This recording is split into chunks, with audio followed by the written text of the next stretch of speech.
أعوذ بالله من الشيطان الرجيم. بسم الله الرحمن الرحيم. والسابقون السابقون أولئك المقربون في جنات النعيم ثلة من الأولين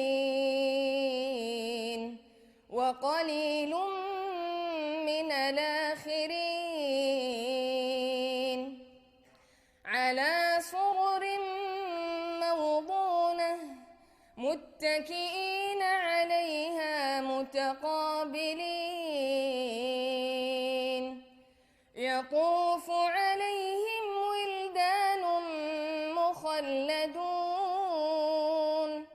بأكواب وأباريق وكأس من معين لا يصدعون عنها ولا ينزفون وفاكهة مما يتخيرون ولحم طير مما يشتهون وحور عين كأمثال اللؤلؤ المكنون جزاء بما كانوا يعملون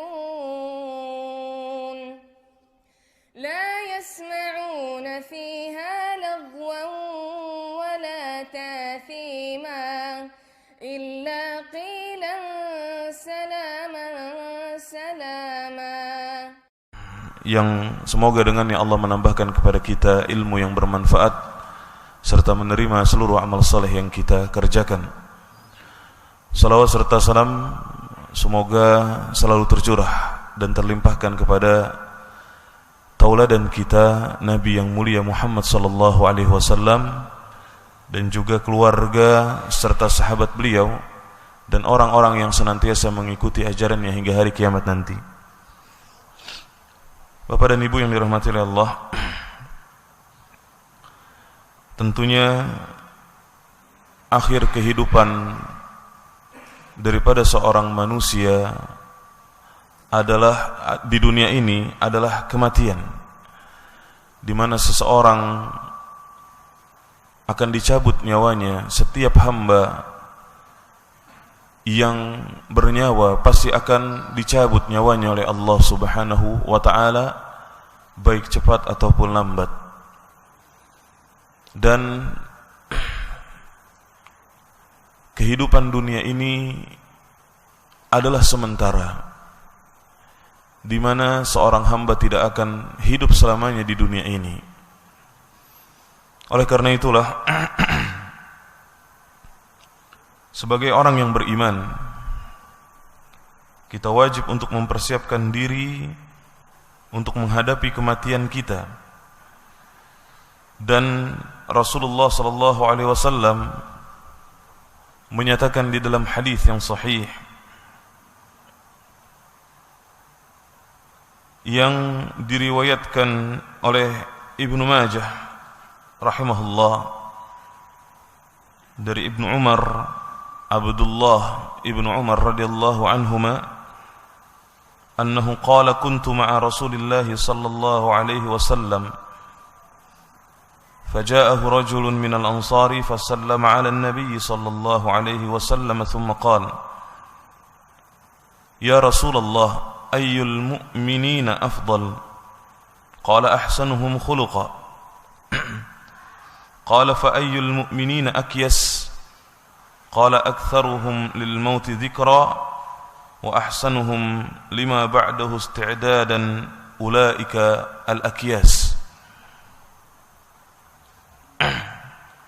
Seorang mukmin yang paling utama sebagaimana disebutkan dalam hadis ini dari Abdullah ibnu Umar, semoga Allah meridhoi keduanya, bahwasannya dia berkata, kuntu ma'a Rasulillah sallallahu alaihi wasallam, pada suatu hari aku pernah bersama Rasulullah sallallahu alaihi wasallam, faja'ahu rajulun minal ansari fasallama 'ala an-nabi sallallahu alaihi wasallam, lalu kemudian tibalah datang seorang laki-laki dari kaum Ansar mendatangi Rasul sallallahu alaihi wasallam, lalu kemudian mengucapkan salam kepada beliau sallallahu alaihi wasallam.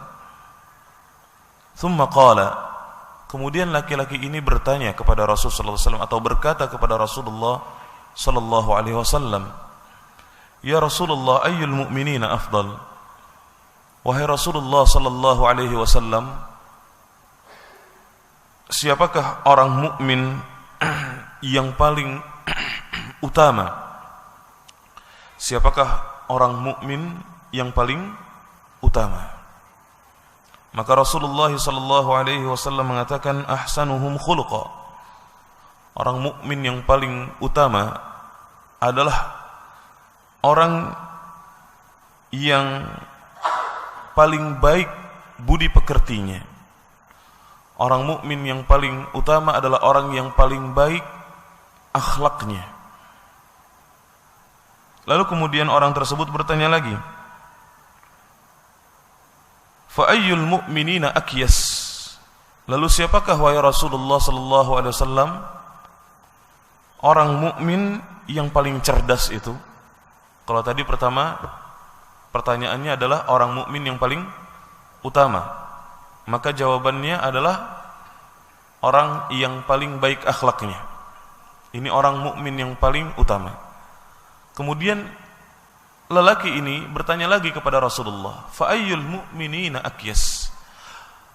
Lalu siapakah wahai Rasulullah orang mukmin yang cerdas itu? Rasul pun sallallahu alaihi wasallam menjawab, aktsaruhum lil mauti dzikra.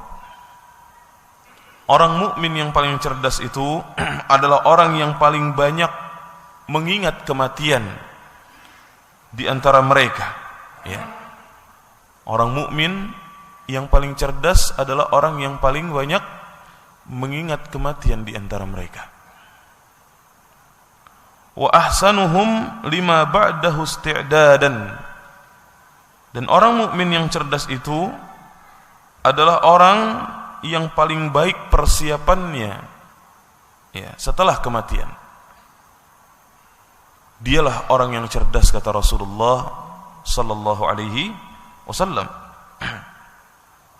Jadi dalam hadis ini Rasulullah sallallahu alaihi wasallam mendefinisikan tentang orang yang beriman yang paling cerdas.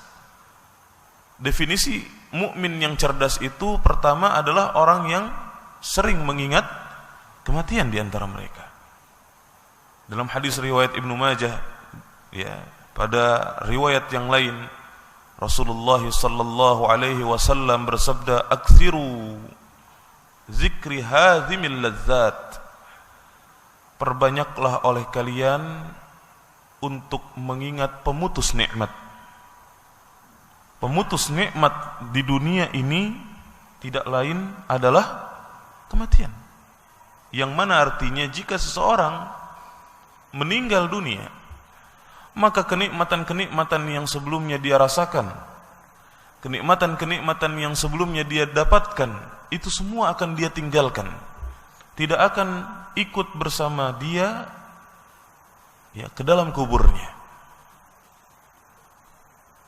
Ini menunjukkan bahwasanya nikmat dunia ini tidak lain dan tidak bukan hanyalah sementara, dan juga kenikmatan dunia ini banyak yang menipu, sehingga banyak orang dan hamba yang tertipu dengan nikmat dunia ini sehingga jauh dari Allah Subhanahu wa taala. Rasulullah sallallahu alaihi wasallam menyebutkan, aktsiru dzikri hadzimil ladzat. Perbanyaklah oleh kalian untuk mengingat pemutus nikmat. Dan pemutus nikmat itu tidak lain dan tidak bukan adalah kematian. Kematian. Maka Rasul sallallahu alaihi wasallam mendefinisikan tentang seorang mukmin yang cerdas itu, pertama adalah orang yang banyak mengingat kematian. Ya. Orang mukmin yang cerdas itu adalah orang yang banyak mengingat kematian. Yang kedua, orang yang cerdas itu kata Rasul sallallahu alaihi wasallam adalah orang yang ahsanuhum lima ba'dahu isti'dadan, yaitu orang yang paling baik persiapannya. Ya. Maksud daripada orang yang paling baik persiapannya adalah untuk setelah mati, yaitu persiapan untuk kehidupan setelah kematian di dunia. Ya. Maka inilah pertanyaannya para jamaah, Bapak dan Ibu yang dirahmati Allah. Apa yang telah kita persiapkan untuk menghadapi kematian kita? Yang mana kematian itu bisa datang secara tiba-tiba. Pertanyaannya adalah apa yang sudah kita siapkan untuk kematian kita, atau untuk menghadapi kehidupan yang ada setelah kematian di dunia ini. Karena setelah itu akan ada dua kehidupan lagi, yaitu kehidupan alam kubur, dan yang kedua adalah kehidupan akhirat. Nah, apa yang telah kita persiapkan? Maka orang yang cerdas adalah orang yang persiapannya baik, orang yang paling baik persiapannya untuk menghadapi kehidupan setelah kematian di dunia ini. Ya. Maka para jamaah yang dirahmati Allah, semua hal dan segala sarana yang dapat mengingat kematian dan juga persiapannya perlu diwujudkan di dalam kehidupan ini. Seperti apa contohnya? Menjenguk orang yang sakit, ya, agar kita tahu bahwa hidup kita di dunia ini hanya sebentar. Ya. Kemudian menyaksikan, begitu juga menyelenggarakan pengurusan jenazah. Ya, mulai dari memandikan, lalu kemudian mensolati, dan kemudian setelah itu menguburkan. Ya, ikut mengiringi jenazah sampai dikuburkan. Maka ketika kita mewujudkan hal itu, ya, niscaya kita akan mengingat kematian. Dan kita pun akan berusaha untuk mempersiapkan bekal yang terbaik untuk kehidupan kita setelah kematian. Ya. Begitupun mendengar, ya, tausiah ataupun ceramah yang berkaitan dengan kematian, ini juga dapat mengingatkan kita tentang kematian. Ya. Dan kita pun akan mempersiapkan diri untuk menghadapi kehidupan yang ada setelah kematian. Ketika kita berusaha untuk mendengarkan dengan baik tausiah dan ceramah yang berkaitan dengan kematian. Ya. Begitupun dengan membaca kitab yang berkaitan dengan kematian. Ini pun akan membuat kita selalu mengingat tentang kematian. Dan itulah hal-hal yang dibutuhkan oleh manusia, terutama oleh kaum muslimin.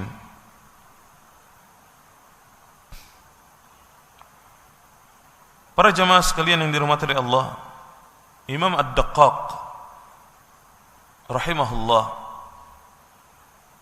mengatakan bahwasanya orang yang banyak mengingat kematian itu, akan dimuliakan dengan 3 hal.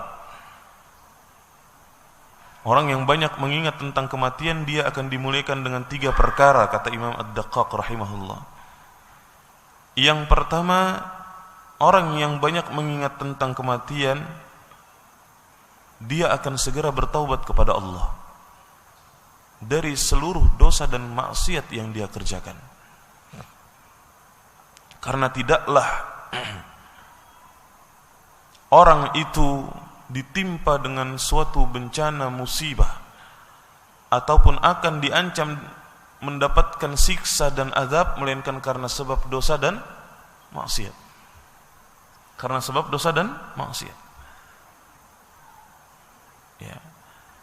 bencana-bencana, tragedi, musibah yang kita lihat, di mana dari musibah dan bencana tersebut menelan ribuan jiwa meninggal dunia.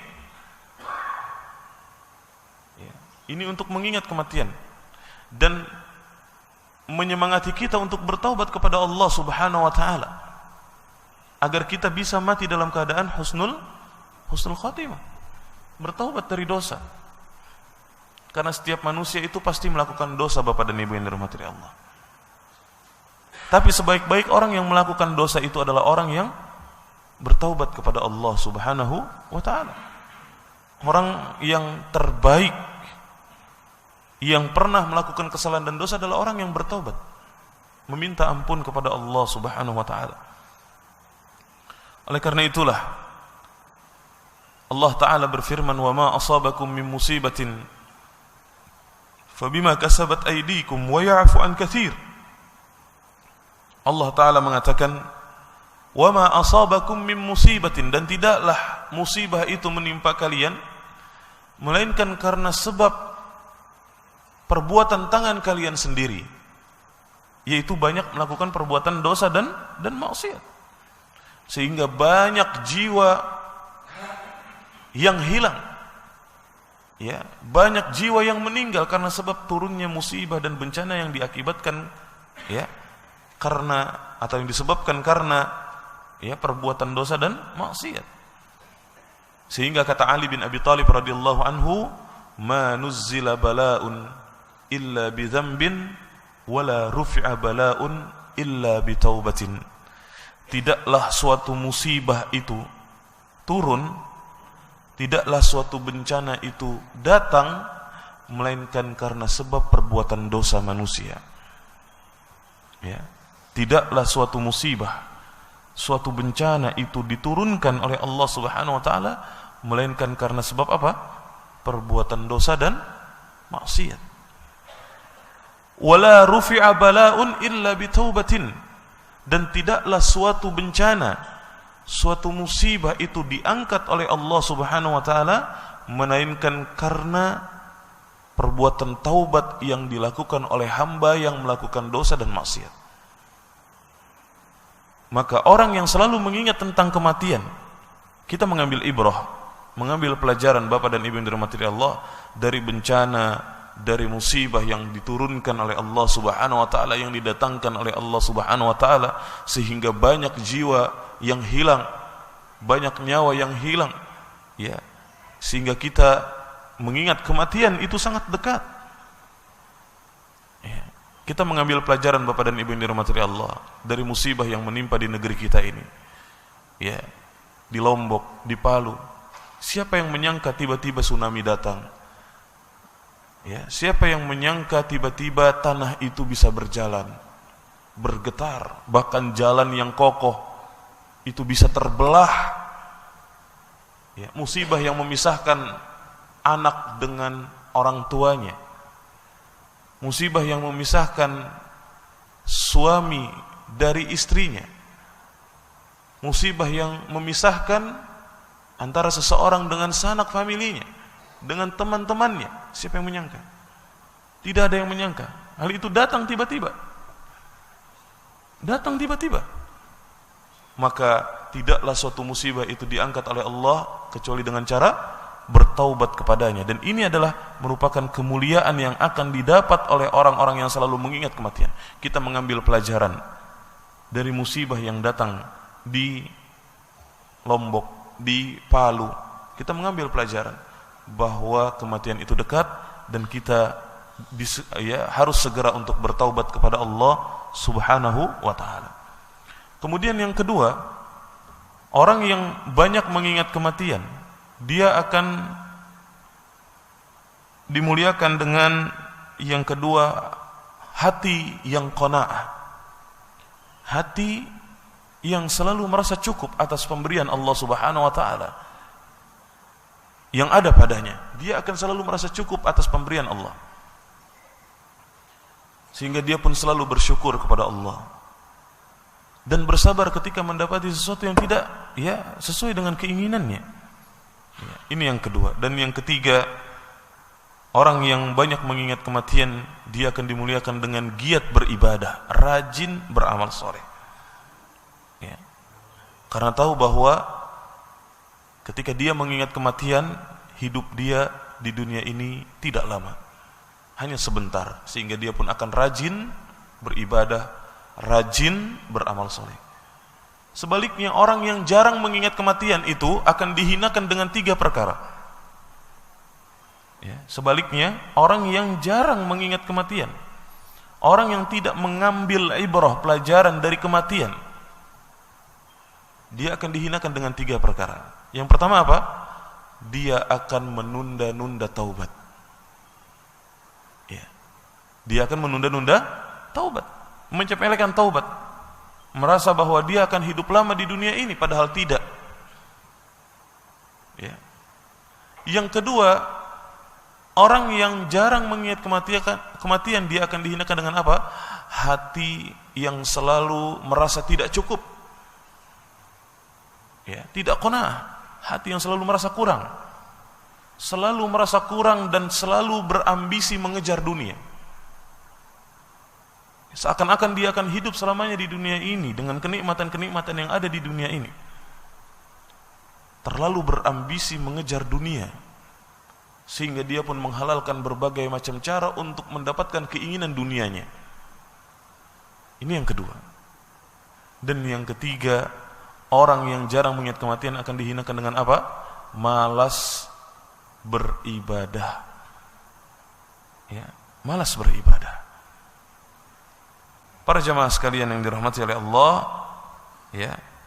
Oleh karena itulah Syekh Salim bin Eid Al-Hilali hafizahullah mengatakan bahwa disunnahkan bagi setiap muslim, baik yang sehat ataupun yang sedang sakit, untuk banyak mengingat kematian, ya, dengan hatinya, lisannya, dan seolah-olah kematian itu ada di hadapan dia, ya, menghadirkan perasaan seolah-olah kematian itu terbentang di depan kedua matanya, ya. Karena hal itu dapat memberikan teguran kepada diri sendiri, ya, dapat memberikan teguran kepada diri sendiri dari perbuatan-perbuatan maksiat, ya. Kalau kita banyak mengingat kematian, tentu hal itu menjadi teguran buat diri sendiri agar tidak banyak bermaksiat atau meninggalkan perbuatan dosa dan maksiat. Dan yang kedua, orang yang banyak mengingat kematian biasanya ketika dia dalam keadaan sempit, ya, ketika dia dalam keadaan sempit, maka hal itu akan melapangkannya, ya. Ketika dalam kesempitan, kalau kita banyak mengingat kematian, maka itu akan melapangkannya, ya. Akan bersyukur kepada Allah atas apa yang ada padanya, ya. Ini dua hal yang dapat kita ambil daripada mengingat kematian. Kenapa saya singgung hal ini, Bapak dan Ibu yang dirahmati Allah? Ya, karena ini adalah sesuatu yang harus kita sadari, bahwa kematian itu dekat dengan kita. Dan kita pada pertemuan yang lalu telah menyebutkan dan menyampaikan tentang tata cara mengerjakan salat jenazah. Itu artinya bahwa setiap muslim, ya, disunnahkan, ya, atau dikatakan fardu kifayah. Sebagaimana hukum mengerjakan salat jenazah adalah fardu kifayah, ya. Seorang muslim diajarkan untuk mendatangi salat jenazah yang tujuannya adalah apa? Agar dia mengingat kematian. Ya, Bapak dan Ibu yang dirahmati Allah, maka hal ini harus kita perhatikan. Ya, bahwa kematian itu sangat dekat dengan kita.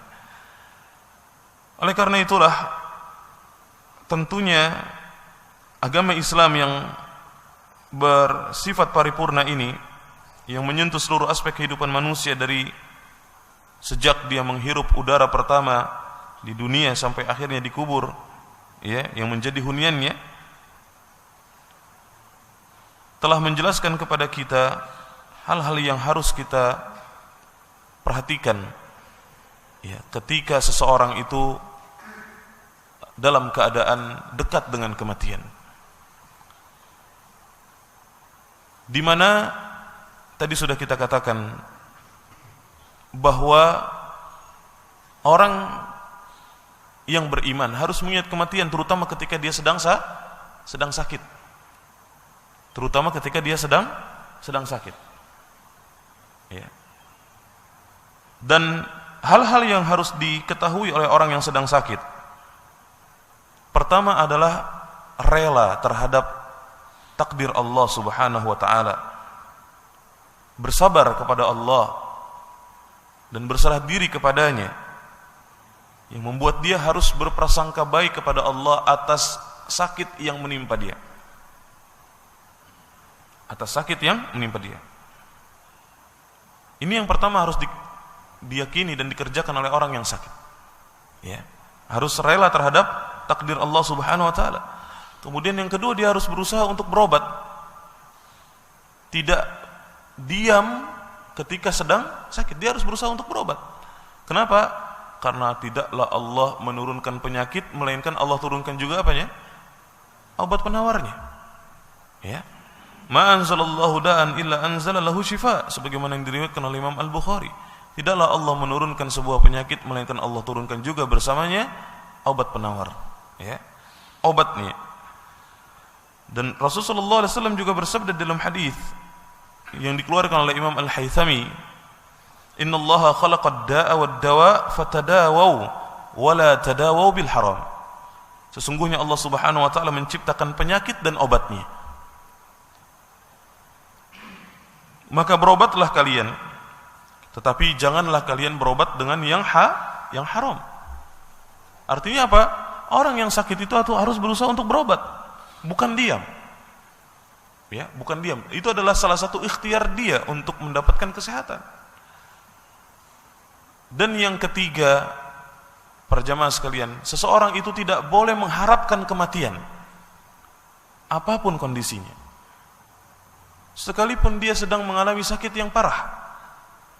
La tatamannau al-maut, kata Rasulullah SAW. Janganlah kalian mengharapkan kematian, karena hidup itu lebih baik ya. Dengan hidup kita di dunia ini kita bisa beramal soleh, kita bisa melakukan hal-hal dan perbuatan-perbuatan untuk mendekatkan diri kepada Allah Subhanahu wa taala. Maka hendaknya kita apa? Ya, tidak mengharapkan kematian apapun kondisi kita. Ya, hal itu dilarang oleh Rasulullah SAW, sebagaimana di dalam hadis, la yatamanna ahadukumul maut wa la yad'u bihi min qabli an ya'tiyahu innahu idza mata ahadukum inqata'a amaluhu wa innahu la yazidul mu'min umruhu illa khaira. Janganlah salah seorang di antara kalian itu mengharapkan dan menginginkan kematian, dan janganlah meminta kematian sebelum datang waktunya. Ya, kita tidak diperbolehkan untuk meminta kematian. Ya Allah, matikanlah saya, ya Allah, wafatkanlah saya, enggak boleh. Hal yang seperti itu dilarang oleh Rasulullah SAW. Apabila seorang di antara kalian meninggal, maka terputuslah seluruh amalnya. Seluruh amalnya terputus. Tetapi dalam hadis riwayat lain dikatakan kecuali 3 perkara. Yang pertama, sedekah jariyah. Ya. Seluruh amalan seorang hamba ketika meninggal dunia akan terputus kecuali 3. Yang pertama apa? Sedekah jariyah. Ya, sedekatun jariyatun, sedekah yang terus mengalir pahalanya, di mana kita bersedekah untuk sesuatu yang bisa dimanfaatkan oleh orang lain untuk melakukan kebaikan, sehingga kita pun mendapatkan pahala dari sedekah kita tersebut. Contohnya apa? Membangun masjid misalnya. Ya, kita sisihkan harta kita. Kalau kita termasuk dari orang yang memiliki banyak harta, sisihkan ya harta kita untuk membangun masjid misalnya. Kita menyisihkan harta kita untuk membangun masjid. Lalu setiap hari masjid itu dipakai untuk ibadah, dipakai untuk ya mengingat Allah, dipakai untuk beramal soleh misalnya. Maka kita akan mendapatkan pahala atas sedekah yang kita keluarkan tersebut. Atau misalnya kita membangun sekolah, kita wakaf untuk pembangunan sekolah, kita wakaf untuk pembangunan madrasah. di mana di situ diajarkan ilmu agama, di situ diajarkan menghafal Al-Qur'an misalnya, menghafal hadis-hadis Rasulullah sallallahu alaihi wasallam. Ya, terdapat pendidikan bagi anak-anak ya untuk memahami agamanya dengan benar. Ya. Maka setiap orang yang melakukan kebaikan di sekolah tersebut, kita pun mendapatkan pahala darinya.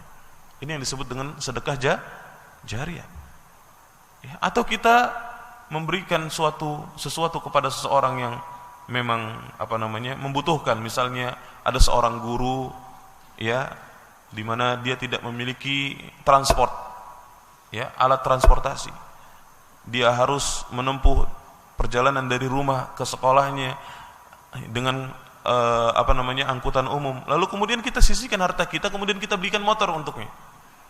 Di mana motor yang kita belikan itu digunakan untuk kebaikan, untuk mengajarkan ilmu kepada orang lain karena dia guru, atau digunakan untuk beribadah, datang ke masjid misalnya, kita pun mendapatkan kebaikan atas kebaikan yang dikerjakan oleh orang tersebut dari sedekah yang kita keluarkan. Kemudian yang kedua, apa yang bermanfaat bagi orang yang meninggal dunia? Ilmu yang bermanfaat. Di mana ilmu yang bermanfaat ini adalah ilmu yang diamalkan ya, dan juga diajarkan kepada orang lain. Ini ilmu. Kemudian yang ketiga adalah anak soleh yang selalu mendoakan kita. Ini yang harus kita persiapkan para jamaah sekalian yang dirahmati Allah. Ya, sebelum kematian mendatangi kita, 3 hal inilah yang akan terus bermanfaat buat kita sampai kita meninggal dunia. Maka kita harus persiapkan ini. Ya, sedekah jariyah, ilmu yang bermanfaat, dan anak yang soleh, yang selalu mendoakan kedua orang tuanya. Ya. Oleh karena itu kita harus berusaha mendidik anak-anak kita agar kelak mereka menjadi anak-anak yang soleh dan soleha. Ya. Kenalkan kepada mereka agama Islam, tentang beribadah kepada Allah, tentang tauhid, ya. Agar mereka tidak beribadah kecuali hanya kepada Allah, agar mereka meninggalkan semua perbuatan syirik. Ajarkan kepada mereka bahwa beragama ini harus sesuai dengan tuntunan Rasulullah sallallahu alaihi wasallam. Ya. Ajarkan kepada mereka agama dan semangati anak-anak kita untuk beragama. Ya. Jangan semangati anak-anak kita hanya untuk mengejar dunia. Ini salah. Ya, karena anak yang soleh itu bermanfaat buat kita ketika kita meninggal dunia. Sangat bermanfaat. Ada orang tua yang diangkat derajatnya oleh Allah di hari kiamat karena sebab apa? Doa dari anak yang soleh. Doa dari anak yang soleh. Ya, maka kita harus berusaha mendidik anak-anak kita dengan baik agar mereka menjadi anak-anak yang soleh dan soleha. Ya. Kata Rasulullah SAW, "Idza mata ahadukum inqata 'amaluhu." Jika seorang di antara kalian meninggal dunia, terputuslah amalnya. Wa innahu la yazidul mu'min umruhu illa khaira. Dan umur seorang mukmin tidak akan menambah baginya kecuali kebaikan. Oleh karena itulah hidup itu ya lebih baik daripada meminta dan mengharapkan kematian. Karena ketika seorang mukmin dia hidup, dia akan beramal soleh dan akan beribadah kepada Allah Subhanahu wa taala. Ya, para jamaah sekalian yang dirahmati Allah, inilah persiapan yang harus kita ya persiapkan sebelum maut dan kematian menjemput kita. Ya. Dan persiapan yang paling terbaik sebagaimana Allah taala berfirman adalah ketakwaan. Persiapan yang paling baik adalah ketakwaan. Allah taala berfirman, "Wa tazawwadu fa inna khairaz zadit taqwa." Dan berbekallah kalian, sesungguhnya perbekalan yang paling baik itu adalah perbekalan takwa. Ya. Para jamaah sekalian yang dirahmati oleh Allah, pada pertemuan sebelumnya kita telah membahas ya, secara tuntas tentang tata cara salat jenazah. Ya, tata cara salat jenazah. Ya. Dan kita telah menyampaikan bahwa dalam salat jenazah itu terdapat takbir, ya, yaitu beberapa takbir yang ada pada salat jenazah. di mana takbir tersebut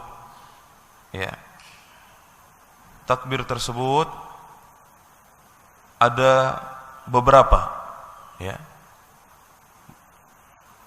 Pertama, takbir dalam salat jenazah itu ada 4 kali takbir, Ada 4 kali takbir, Pada takbir yang pertama, seseorang yang mengerjakan salat jenazah pada takbir yang pertama, dia membaca Ummul Kitab, yaitu apa?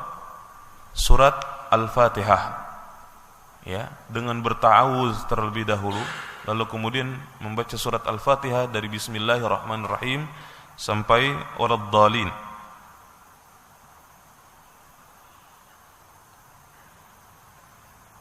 Apakah ketika salat jenazah ada doa iftitah? Para ulama berbeda pendapat dalam hal ini. Ada yang mengatakan dalam semua salat dianjurkan, disunnahkan untuk membaca doa iftitah, membaca doa iftitah yang redaksinya ada beberapa, Namun sebagian ulama lain berpendapat bahwa dalam salat jenazah tidak ada doa iftitah, namun dia langsung berta'awudz, yaitu membaca a'udzubillahi minasyaitonirrajim, lalu kemudian membaca surat Al-Fatihah dari Bismillahirrahmanirrahim sampai Waladdallin, sampai Waladdallin. Namun yang benar adalah bahwa seseorang yang mengerjakan salat jenazah maka tidak perlu baginya untuk membaca doa iftitah. Lalu kemudian setelah itu dia bertakbir yang kedua. Dan ketika bertakbir yang kedua boleh mengangkat tangan seperti takbiratul ihram. Kalau yang pertama itu adalah merupakan rukun daripada salat jenazah sekalipun, yaitu mengangkat kedua tangan untuk takbiratul ihram, takbir yang pertama, sebagai takbir yang pertama dalam salat jenazah, maka harus mengangkat tangan. Dan mengangkat tangan dalam salat sebagaimana yang telah kita ajarkan, yang kita telah sampaikan, bahwa telapak tangan harus menghadap ke depan atau ke arah kiblat, bukan seperti ini, bukan pula seperti ini, tetapi menghadapkan kedua telapak tangan kita ke arah kiblat seperti ini. Dan ujung jari bisa sejajar dengan telinga atau bisa sejajar dengan pundak. Allah atau Allahu Akbar.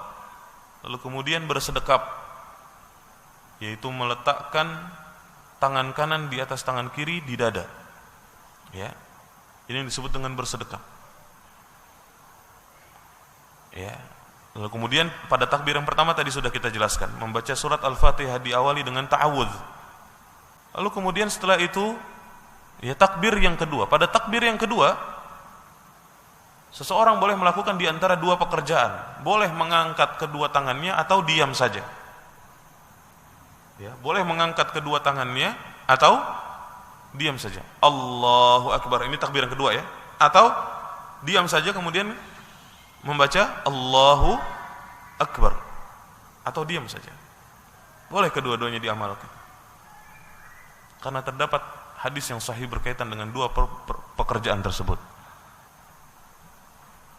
Sedangkan yang mengatakan bahwa dalam takbir salat jenazah harus mengangkat kedua tangan dan tidak boleh diam, maka pendapat ini tidak benar. Atau sebaliknya, yang mengatakan harus diam tidak mengangkat tangan juga tidak benar, karena kedua-duanya memiliki dalil yang boleh diamalkan, sehingga kita boleh mengerjakan di antara dua pekerjaan tersebut,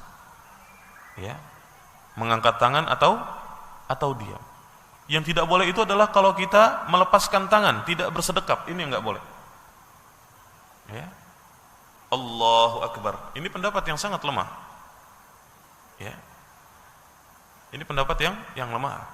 Ya. Jadi kita harus bersedekap. Kemudian pada takbir yang kedua, ya, seseorang membaca salawat kepada Rasulullah sallallahu alaihi wasallam sebagaimana salawat yang dibaca dalam salat. Sebagaimana salawat yang dibaca dalam salat. Allahumma salli ala Muhammadin wa ala ali Muhammad kama sallaita ala Ibrahim wa ala ali Ibrahim innaka Hamidum Majid. Allahumma barik ala Muhammadin wa ala ali Muhammad kama barakta ala Ibrahim wa ala ali Ibrahim innaka Hamidum Majid.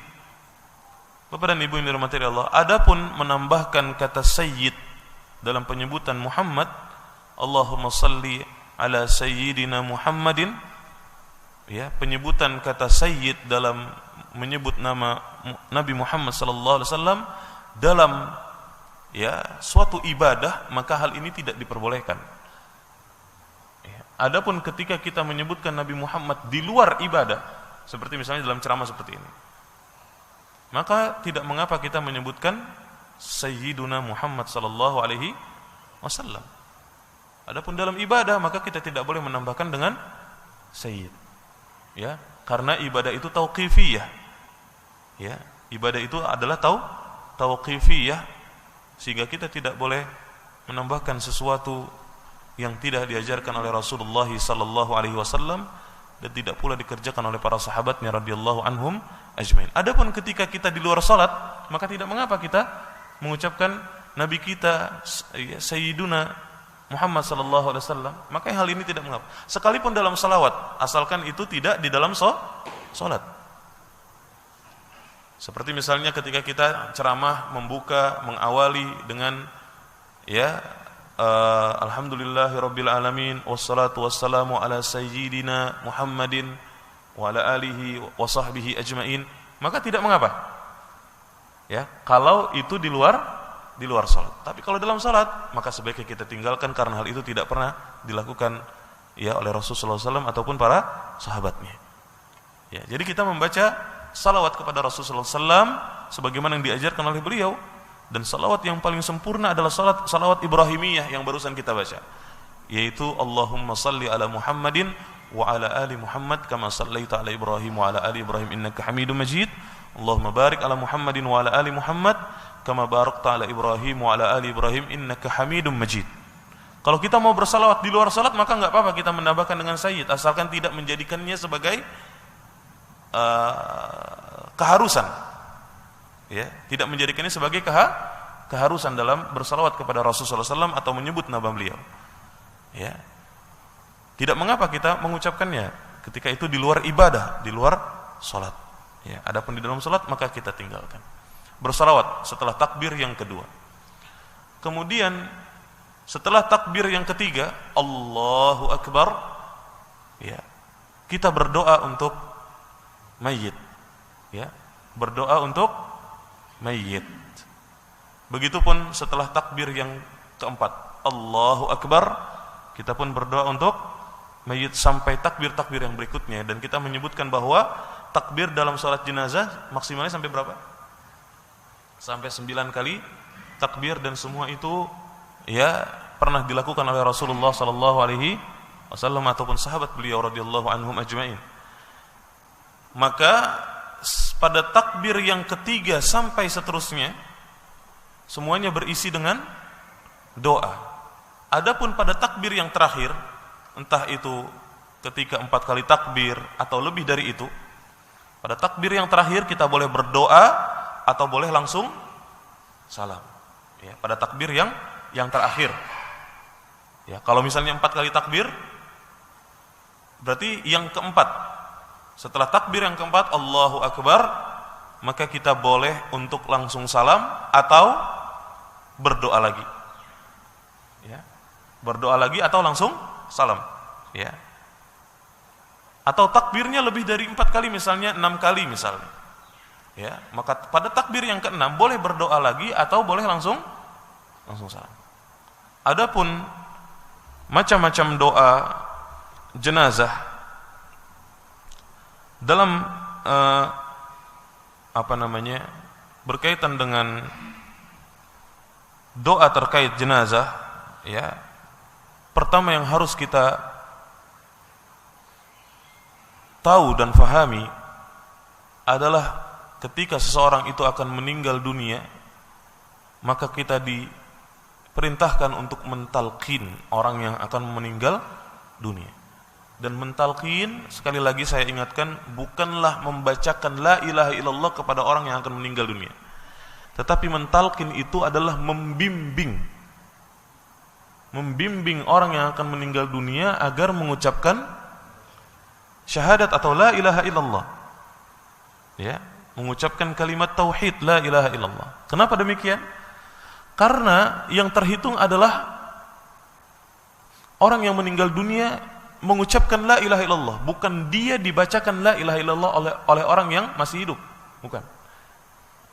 Teks hadisnya berbunyi man kana akhiru kalamihi la ilaha illallah, barang siapa yang seseorang itu ucapan atau perkataan terakhirnya, berarti siapa yang mengucapkan la ilaha illallah? Orang yang akan meninggal dunia, bukan dia dibacakan la ilaha illallah. Man kana akhiru kalamihi, barang siapa yang ucapan terakhirnya, berarti orang yang akan meninggal dunia.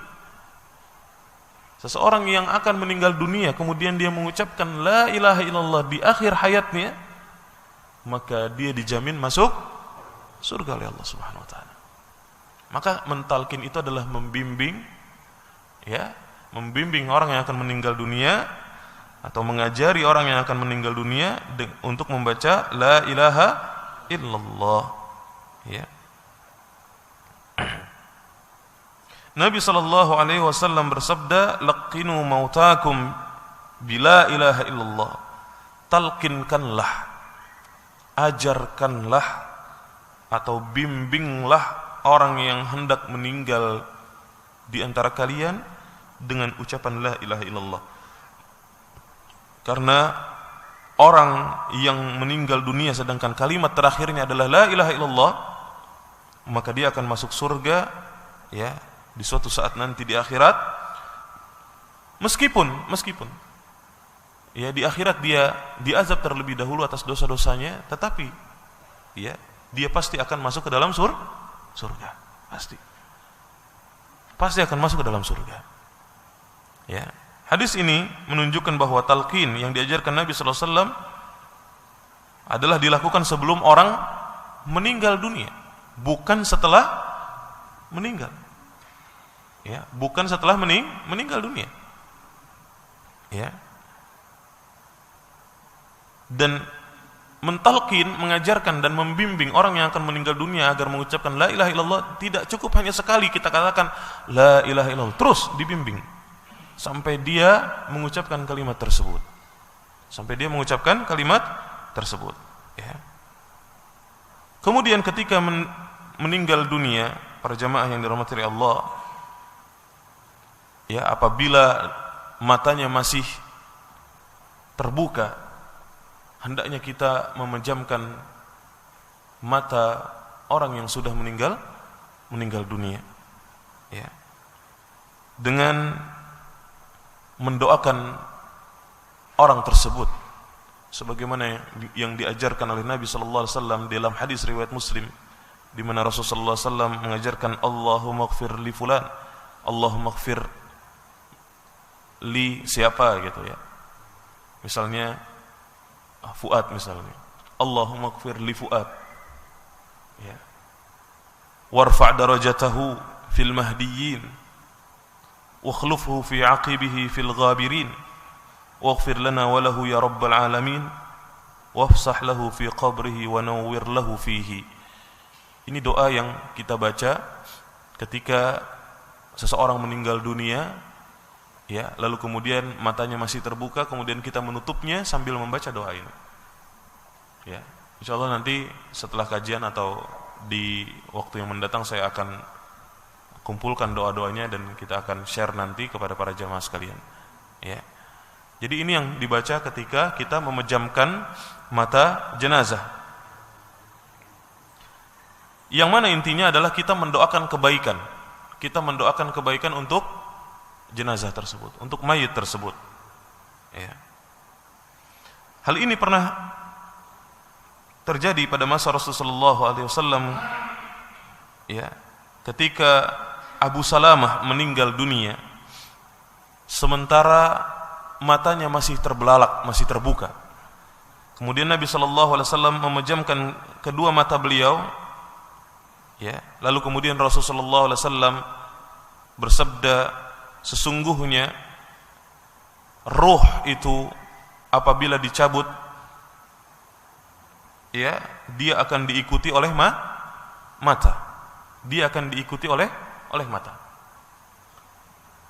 Sedangkan ruh manusia itu dicabut dari mana?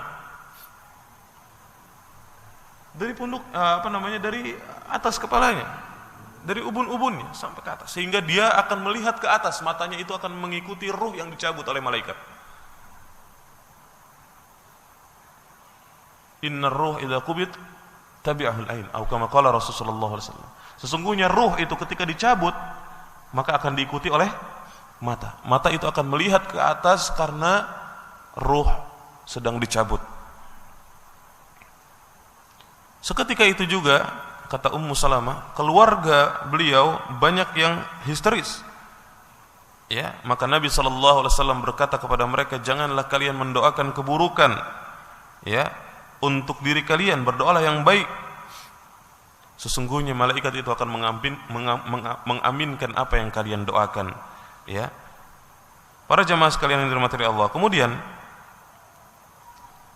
ya, dalam doa jenazah yang diajarkan oleh Rasulullah SAW, sebagaimana yang diriwayatkan oleh Imam Muslim, adalah doa yang berbunyi berikut ini: Allahumma ighfir lahu warhamhu wa'afihi wa'fu anhu wa akrim nuzulahu wa wassi' madkhalahu waghsilhu bil ma'i wath thalji wal barad wa naqqihi minal khataaya kama yunaqqa ath-thawb kama naqqaita ath-thawb al-abyad min ad-danas wa abdilhu daran khairan min darihi wa ahlan khairan min ahlihi wa zawjan khairan min zawjihi wa adkhilhu al-jannata wa a'idhu min adzabil qabri wa adzabin nari. Ya Allah, ampunilah dia, yaitu si mayit, berilah rahmat kepadanya, selamatkanlah dia dari beberapa hal yang tidak disukai, maafkanlah dia, dan tempatkanlah di tempat yang mulia, yaitu di surga.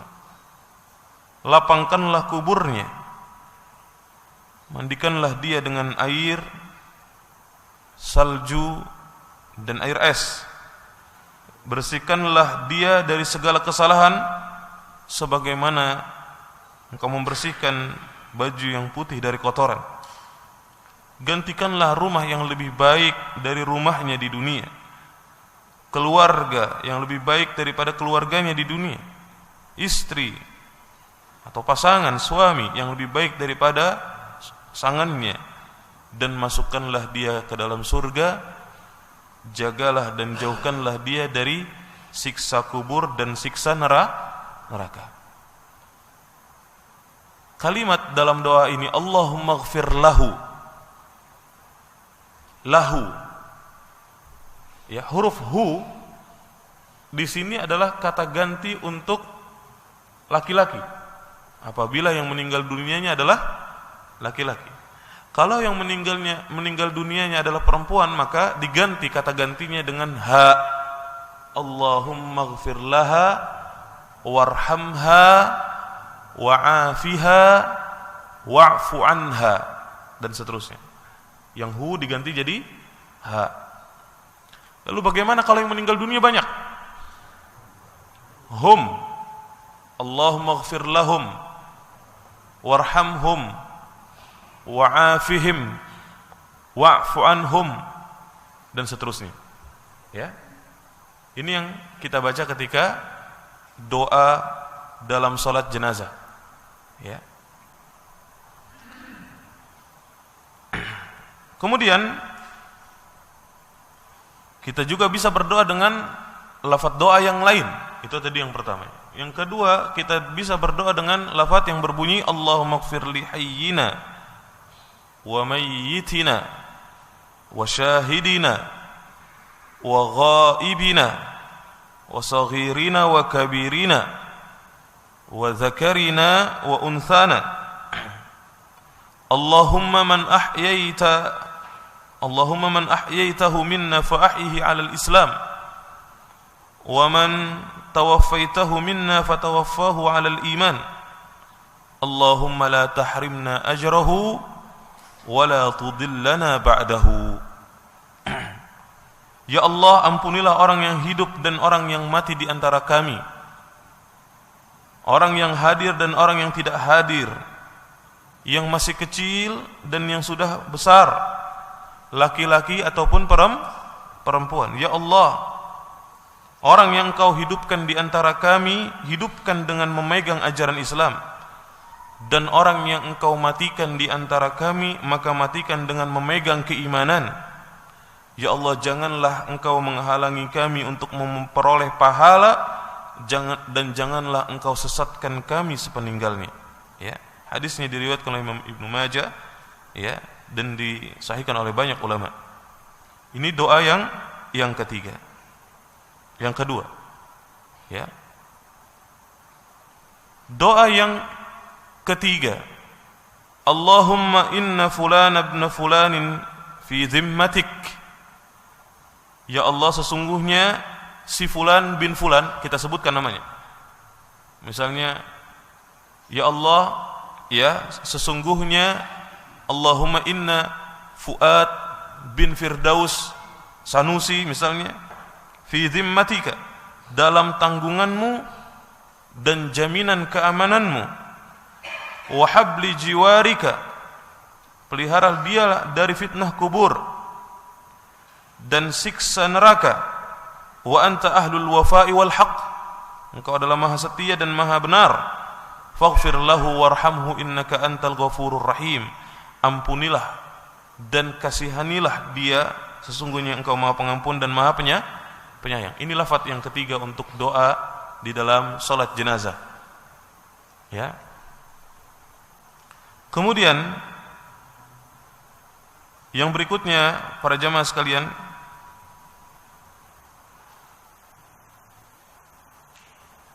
doa teruntuk anak kecil yang belum baligh. Ya.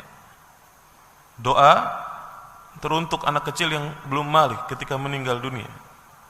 Maka kita berdoa untuk anak kecil tersebut, Allahumma a'idhu min adzabil qabri, ya Allah, lindungilah dia dari siksa kubur.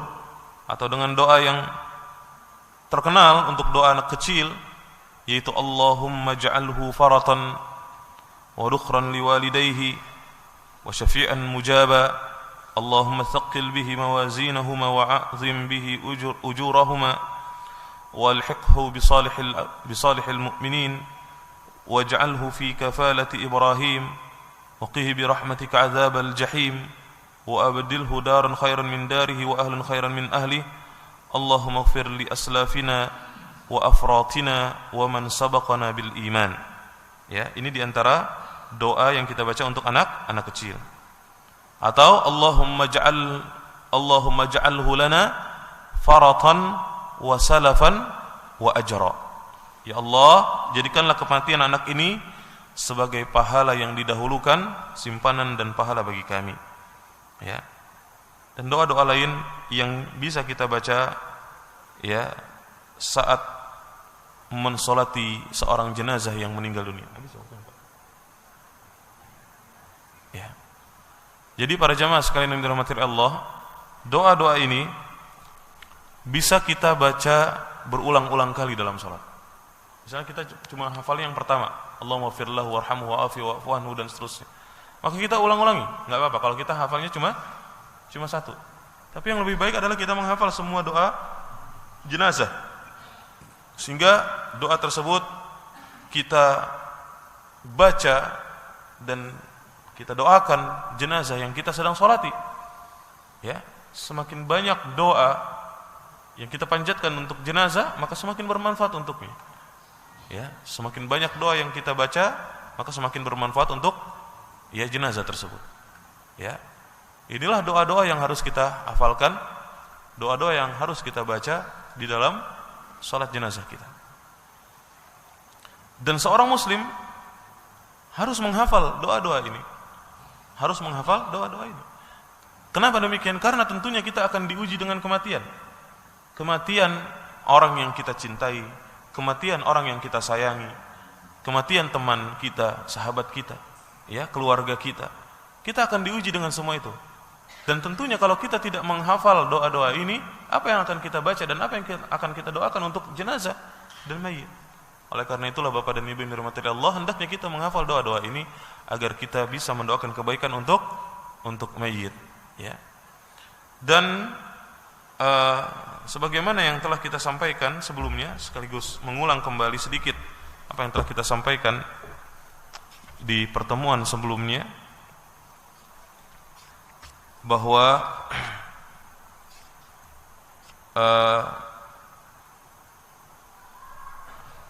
ketika mengerjakan salat jenazah, bahwa jenazah tersebut apabila dia adalah seorang laki-laki, maka seorang imam, ya, berdiri yang sejajar dengan kepalanya, ya, imam berdiri sejajar dengan kepala mayit apabila jenazahnya adalah laki-laki. Dan apabila jenazahnya adalah wanita, maka imam berdiri sejajar dengan, ya, perut dari jenazah wanita tersebut, ya. Lalu kemudian mengerjakan salat jenazah tersebut. Apabila makmumnya hanya satu, berarti 2 orang dengan imam, maka makmum itu tidak seperti salat biasa, melainkan dia berdiri tepat di belakang imam, bukan di samping kanan imam, ya, bukan di samping kanan imam, ya. Mungkin kita sedikit praktekkan, ya, mungkin Pak Gito bisa bantu saya untuk praktek salat jenazah. Anggaplah misalnya ini meja ini sebagai jenazah, ya. Misalnya yang akan menjalankan hanya saya dengan Pak Gito. Kemudian jenazahnya adalah seorang laki-laki. Anggaplah ini kepalanya. Kita sebagai imam berdiri sejajar dengan kepala, ya. Maka Pak Gito berada di belakang saya, ya. Berada di belakang saya. Apabila ini dilaksanakan hanya dengan 2 orang. Kalau bertiga, ya, bertiga dengan ibu-ibu misalnya, bertiga dengan ibu-ibu, bagaimana? Yaitu ibu-ibu berada di belakang kita, ya. Bukan Pak Gito yang dengan saya, kalau ibu-ibu di belakang kita, artinya jadi tiga baris, biasa. Adapun ketika berjamaah, ya, ketika berjamaah, maka sebaiknya makmum itu lebih dekat dengan imam. Mungkin bisa 2 orang, ya. Misalnya seperti berjamaah, ya. Maka makmum itu jangan terlalu jauh dari imam, karena tidak ada dalam salat jenazah, tidak ada rukuk dan sujud, ya, tidak ada rukuk dan sujud, ya. Maka semakin rapat, harus semakin rapat ke depan. Ini yang disunnahkan, ya. Kalau bikin barisan, usahakan 3 baris atau boleh lebih dari. Nah, inilah contoh daripada salat jenazah. Kemudian kita praktekkan. Allah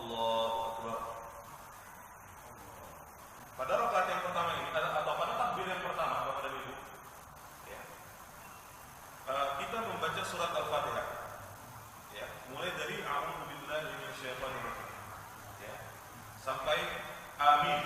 Ya, sampai walau dhalim, kemudian kita amin. Kemudian setelah itu takbir yang kedua, Allahu Akbar.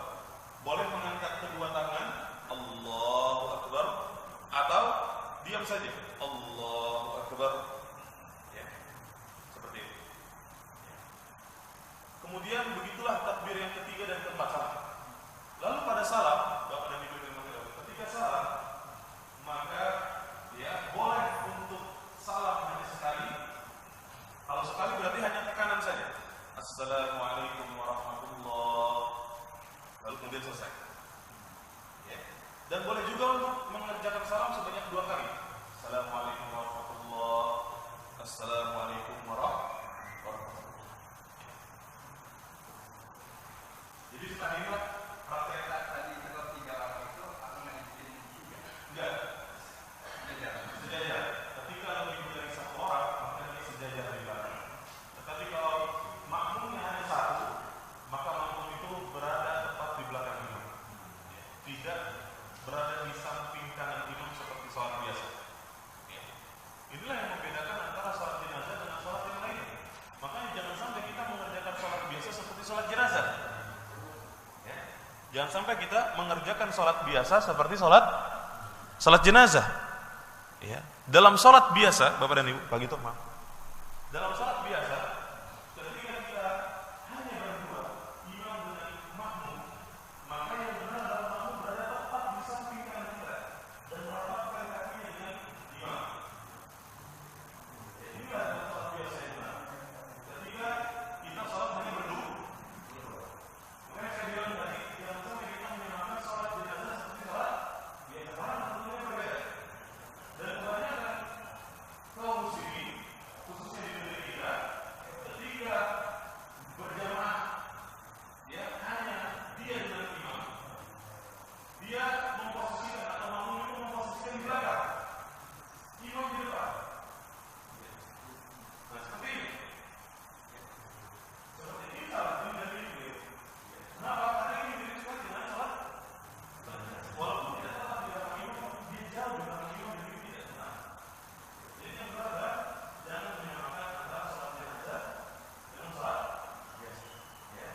Ini kebanyakan kami mungkin belum tahu tentang cara sholat berjamaah ketika sedang mengerjakan sholat wajib. Ya. Ketika mengerjakan sholat, yang benar adalah kita berada di samping imam.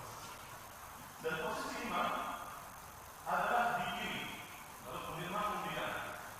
Karena Nabi Sallallahu Alaihi Wasallam pernah didatangi oleh seorang sahabat yang ketika bermakmum, ketika Nabi sedang sholat, lalu kemudian makmum datang di sebelah kiri. Nabi Sallallahu Alaihi Wasallam memegang tangannya, ya, lalu kemudian menunjuknya untuk berada di sebelah kanan. Seperti itu. Ini dalam sholat biasa. Dalam sholat biasa seperti yang kita praktekkan.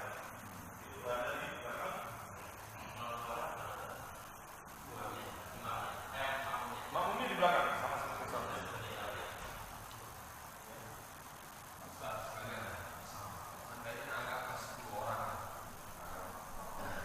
Dalam sholat apa ini, Pak? Terus.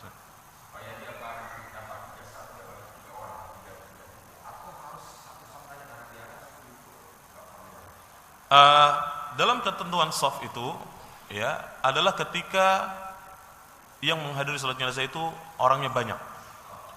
Ya. Adapun ketika orangnya sedikit dan hanya mencukupi 1 shaf, maka cukup baginya 1 shaf saja. Oleh karena itulah dalam pembahasan kemarin kita telah menyampaikan bahwa pelaksanaan sholat jenazah itu boleh di masjid. Ya. Tetapi bukan suatu keharusan dan kewajiban untuk menyolatkan jenazah di masjid. Bahkan di zaman Rasulullah SAW, kaum muslimin memiliki tempat yang lapang, luas untuk mensolati jenazah. Sehingga apa? Itu bisa mengumpulkan kaum muslimin untuk mengerjakan sholat. Ya, walaupun tidak mengapa hukumnya mensolati seorang jenazah di masjid. Ya, hukumnya tidak mengapa, tapi bukan suatu kewajiban. Bukan suatu keharusan. Ya, sehingga salah apabila ketika ada seseorang meninggal dunia, dia tidak mau disolatkan, keluarganya tidak mau mensolatkan jenazah tersebut kecuali di masjid. Ini salah. Justru kalau misalnya dia mensolatinya di rumah, ya atau di tempat yang lapang, maka ini ya tidak mengapa dan itu lebih baik. Ya, lebih tepat karena Rasulullah SAW mensolati jenazah di tempat yang lapang dan luas. Wallahu a'lam bishawab. Mungkin ini materi yang dapat saya sampaikan. Semoga bermanfaat dan waktu saya kembalikan kepada moderator. Ya, baik, jazakallah khair kepada Ustaz Fuad Mubarak yang telah memberikan kajian fikih tentang salat jenazah. Untuk selanjutnya mungkin langsung saja kepada Bapak Ibu yang ingin bertanya.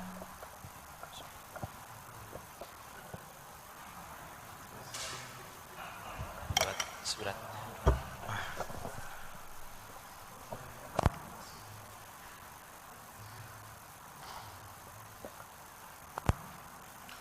Apakah ada riwayat setelah salam atas pernyataan imam kepada makmum, apakah jenazah baik, apakah jenazah khair sampai 3 kali? Hal ini tidak ada. Ya. Apa yang dilakukan setelah mengerjakan salat jenazah adalah segera untuk mengiringi jenazah tersebut ke kuburan. Ya. Adapun tausiyah itu adanya adalah setelah dikuburkan. Ya. Tausiyah kepada kaum muslimin, ya, untuk mengingatkan kematian kepada mereka adalah setelah kematian. Ya, setelah penguburan. Ya. Dan terkait dengan penguburan jenazah, mudah-mudahan di waktu mendatang kita bisa membahasnya. Ya. Penguburan jenazah. Adapun memandikan jenazah, saya rasa waktunya cukup lama, jadi tidak bisa satu kali pertemuan 1 jam, ya. Dan tausiyah itu letaknya adalah setelah dikuburkan, bukan sebelum dikuburkan, ya, bukan sebelum dikuburkan. Dan ini yang dilakukan oleh Rasulullah SAW ketika beliau menguburkan sahabatnya. Maka Rasulullah SAW memberikan ujangan, mau'idhah kepada kaum muslimin, mengingatkan kepada mereka tentang kematian. Lalu Rasulullah SAW memerintahkan kaum muslimin untuk mendoakan orang yang dikubur tersebut. Ya. Dengan berkata, Rasulullah SAW bersabda, "Fas'alullaha lahu tatsbit fa innahu al-an yus'al." Mohonkanlah kepada Allah keteguhan untuk mayit tersebut. Ya, karena dia akan ditanya oleh malaikat. Ya, karena dia akan ditanya oleh malaikat. Ya, karena setiap hamba yang meninggal dunia, dia akan didatangi oleh malaikat yang akan bertanya kepadanya, "Man rabbuk?" Siapa Tuhanmu? "Wa man nabiyyuk?" Siapa nabimu? "Wa ma dinuk?" Dan apa agamamu? Ini akan ditanya. Ya, semua itu akan kita jawab sesuai dengan amalan yang kita kerjakan di dunia. Kalau kita termasuk orang yang selalu bertauhid, berpegang teguh kepada sunnah Rasulullah SAW, menjalankan agama Islam dengan baik dan benar, kita akan mampu untuk menjawab 3 pertanyaan tersebut. Tapi kalau tidak, maka sungguh kita akan sulit untuk menjawab pertanyaan tersebut. Makanya kita diperintahkan untuk mendoakan kepada mayit tersebut yang telah dikuburkan at-tatsbit, yaitu keteguhan, agar dia bisa menjawab pertanyaan malaikat di kuburnya tersebut. Wallahu a'lam bishawab. Kematian adalah hal gaib. Apakah ada tanda-tanda bagi seseorang yang akan wafat?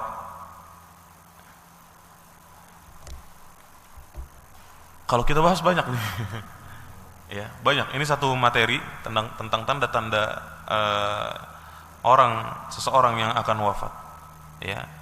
Di antara tanda-tanda orang yang akan wafat, biasanya dia melakukan sesuatu yang dia tidak pernah lakukan. Ini salah satu di antara tanda-tanda seseorang itu wafat. Di luar kebiasaannya kemudian dia melakukan sesuatu. Ya, dan tanda-tanda yang lainnya. Dan ini saya rasa pertanyaan yang jawabannya cukup panjang, jadi saya tunda, nanti mudah-mudahan kita bisa jawab di kesempatan yang lain.